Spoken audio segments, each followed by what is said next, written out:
So yun guys, may bago tayong build na medyo machamba. So, intro muna.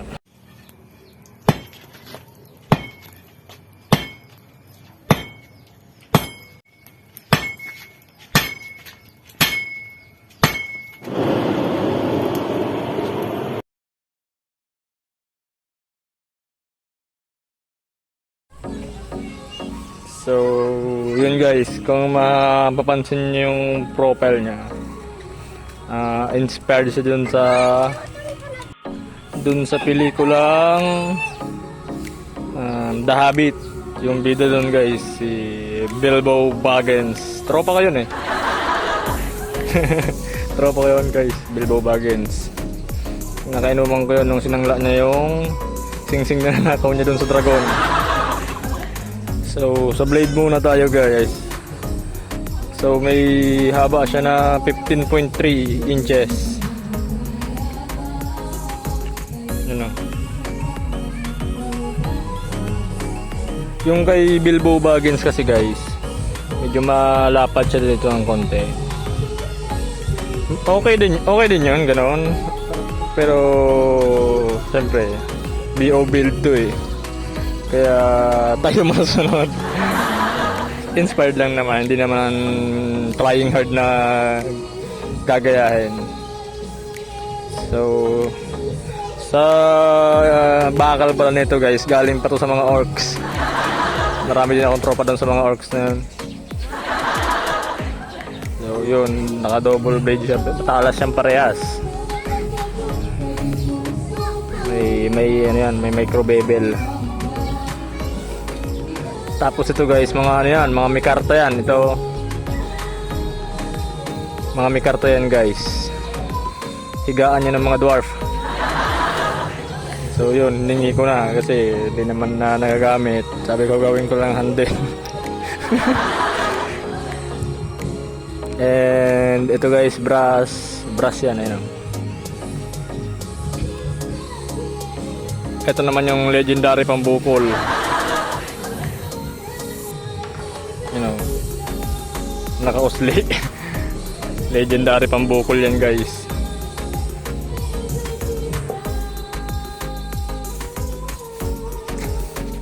So ito, mga brass na yan. Yan ito. Bigay din yan ni Gandalf. Bigay yan guys ni Gandalf. So kung saan galing yan, basta binigay niya yan. So, sa scabbard naman, akasya to guys. Talagang napakalaking puno ng akasya yan. Yung pin na to sa gilid, si Carabao horn tong anong to. Yung pin na to, agos yung apat yan. So, hindi lang fittings yung nagpapatibay, hindi lang stick wheel, pati yung pins. Dagdag tibay din yun.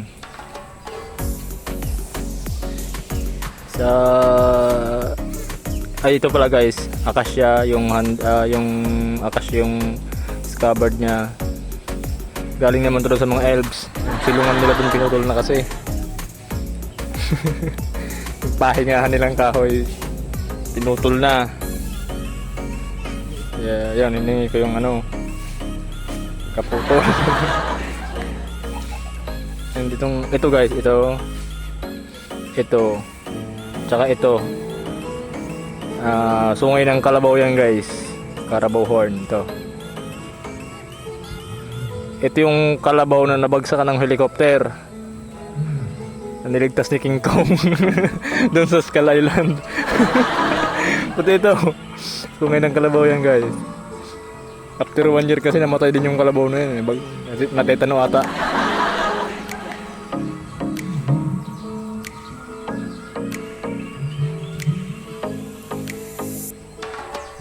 Ito albino horn to.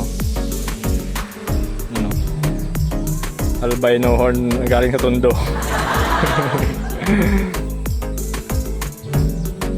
And syempre, walang guys, walang yan, walang BOB mark.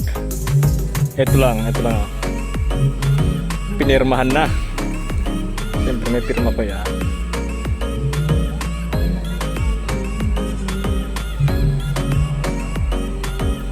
Bangis. So, yung sa ukit nga pala guys. Ano yan, mga galing din dun kasi sa scabbard nung dun sa scabbard na yun nung kay Bilbo na yun.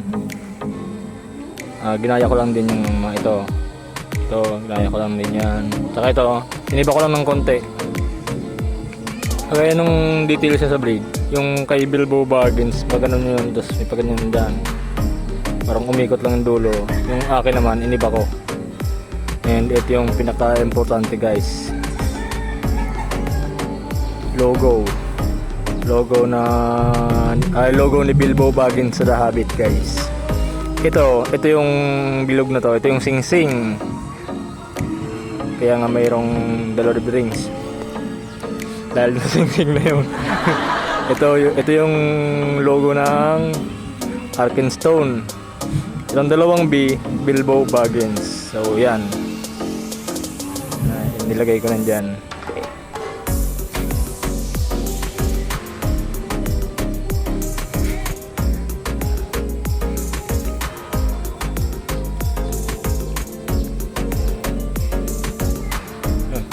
Pwede nang itarak ko guys sa bato. Yung makabunot sa kanya. So yun guys. Ito yung mga natin ngayong September. Lakas ng materialis yun guys. So yun. Kung trip nyo guys, tara usap tayo. Thank you.